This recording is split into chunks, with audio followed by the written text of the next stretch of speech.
Welcome to MacGyver's Workshop, where you never know what we're going to be working on next. If you're not too careful, you just might learn something.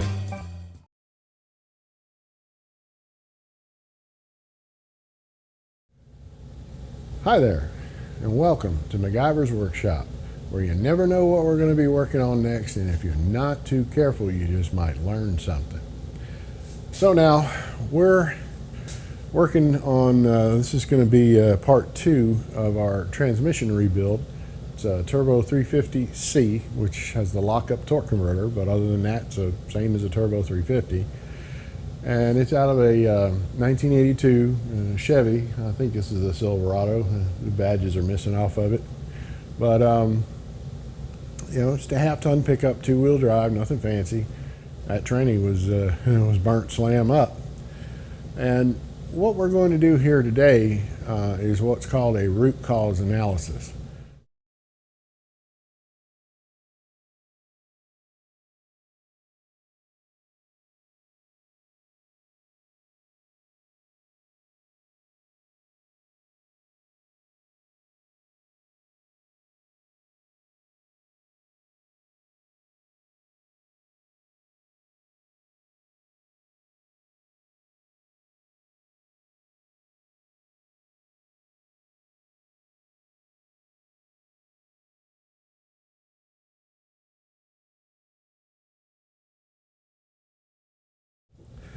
To begin, let's summarize. So, earlier on in the video, and I'll cut back to a piece of it here, our first clue, well, of course, the first clue was the tranny was burned up, but our first clue in diagnosing what was going on is when we went to, when I went to pull the drive shaft out so I could remove the transmission. It's like one of the first things you do. You know, the drive shaft was in there so tight, it couldn't get the drive shaft out.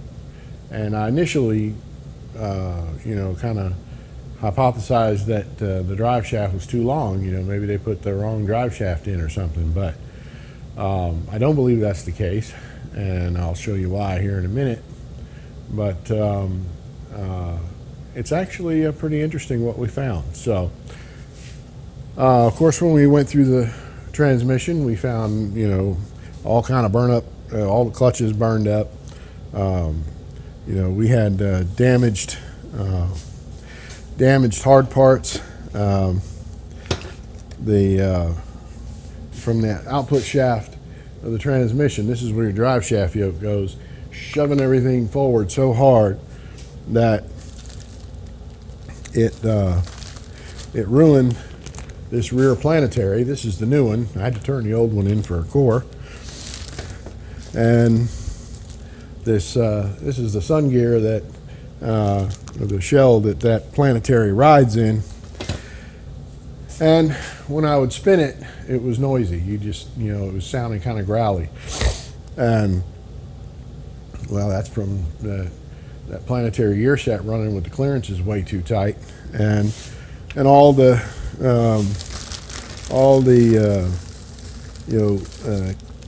clearance washers and stuff that, you know, set the clearance in there, that go between all the pieces in there, they were all worn flat out because, you know, everything was just pushed so hard against each other. But I'm going to show you something here. So, like I said, this is the output shaft of the transmission. And this is the yoke off the front of the drive shaft that I took out of there, and which I ended up having to jack the motor up, the transmission up, and let it all slide forward enough to where I could get that drive shaft out. And that was with the motor, or the axles, hanging on the lift. You know, it tries to go forward 3/4 of an inch more when you set it on the ground, and that's just a geometry thing, so look it up.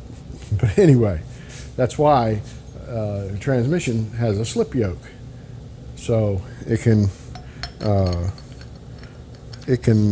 you know, basically go like this, you know, as you're going over bumps and such, going down the road. Now, I want you to pay real careful attention to this, okay?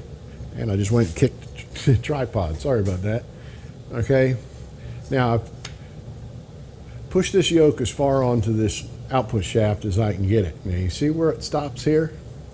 Okay. I can't push it on there anymore. As a matter of fact, it'll probably get stuck.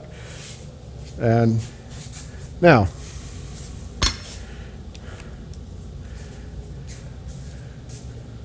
okay, now check this out.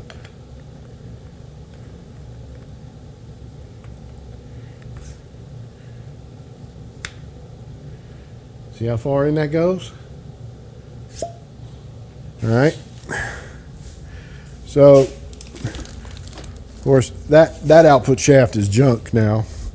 I had to buy all new, and that's because from everything getting all smushed and pushed together in there, this end of the shaft ended up being in contact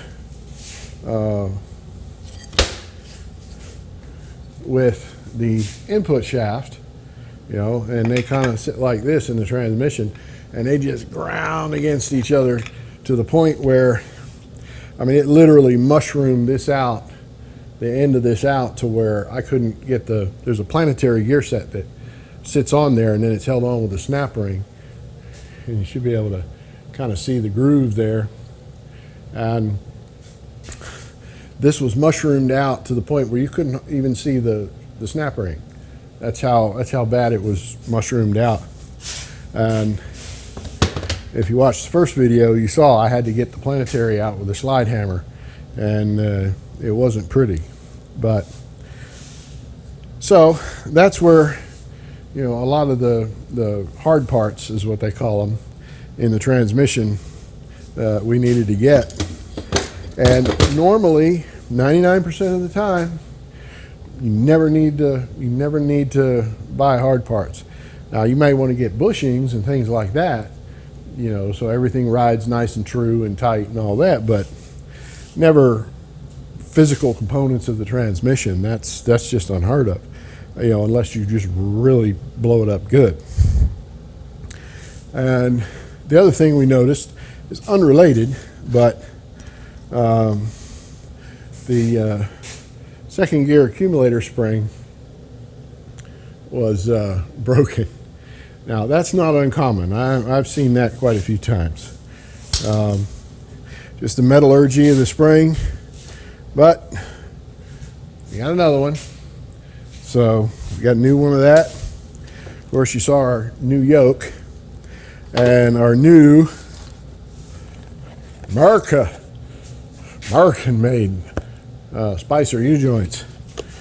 I'm sorry, but these things are like 3 times as much as what you pay, 2 or 3 times as much as what you pay for the Chinese stuff at the local auto parts store. But I feel a whole lot better with this going down the road, not slinging a U-joint, you know. But anyway, back to the old root cause analysis. So what caused, if the drive shaft was the right length, which we are going to determine in a minute, but if the drive shaft was the right length and everything was good, well, why was this yoke not able to slide all the way onto the output shaft? Well, obviously, you know, Ray Charles can see that there's obviously an issue with the splines in here, but this was, I thought, quite unusual. So rather than try to get the video camera to take a picture or shoot in here, I took a picture, and I'll post it here. And what you can see is that the splines inside this yoke are actually twisted. As you can see in the picture, where the splines are going straight almost all the way down, and then whoop, you're gonna hike off to one direction. Now, how that happened with a worn out 305 V8 in here that's all smogged up in emissions equipment and everything, and won't get out of its own way, I don't know. But you know, you never underestimate the power of what can happen. So you know, it is a heavy truck. So if somebody was backing up, and you know, we used to call it, us old people used to call it doing peelies back in the day. You know, you back the vehicle up real fast as you can go, and then dump it in the drive and floor it. And you do that with cars that won't do a burnout on their own, and it makes this really cool looking set of J-shaped skid marks on the road. So now that would do it. I mean, maybe towing like way too heavy a load for the vehicle is possible, but apparently it's a thing, because when I went down to the drive shaft shop in Nashville, the first thing the guy asked me before I ever even talked to him, when I handed him the yoke, he said, "Spline's twisted?" And I'm like, "What do you got? You know, pointy hat and the wand and the smoke and all this kind of stuff? What's up with that?" And after talking to him a bit, you know, he's like, "Well, no, that's a thing." So, you know, first time I've ever seen that. The only time I've ever seen any kind of damage like this is from you know, a very large, very powerful big block engine in a drag car with like really big wide slicks on it, and when it hooks up, it just breaks parts.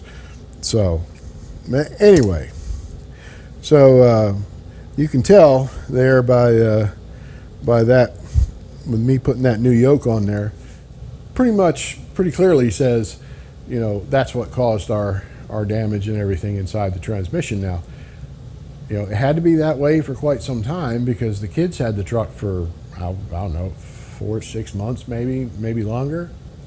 And you know, it's just a testament to the, you know, the transmission that it held up, and finally just gave up and died, you know, when all the clutches burned up in it from you know, the clearances being too tight. So, but what I'm going to do is I'm going to show you, once we get this thing going here, I'll show you how to measure and how to tell if you've got the right length drive shaft in there, if it's too short or too long. Basically what you want to do, and it's really ideal if you have a, you know, a yoke like this, but if not, you can just stick one end of the drive shaft in there. I mean, that's fine too.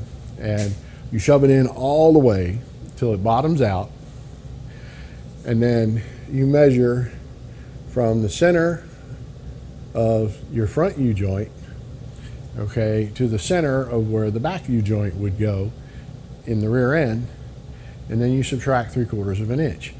And then that's how long your drive shaft should be from center to U-joint, center to U-joint.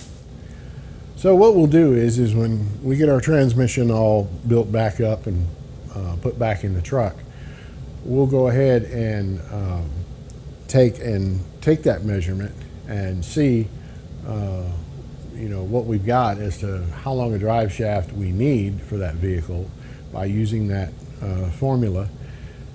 And then we'll measure the drive shaft and we'll see if it's right. And if it isn't, well, we'll have to take it and get it cut down, or you know, one way or the other, we're going to get this truck fixed, and we're going to get it rolling out the door for this kid. And you know, because that's how we roll here at MacGyver's Workshop.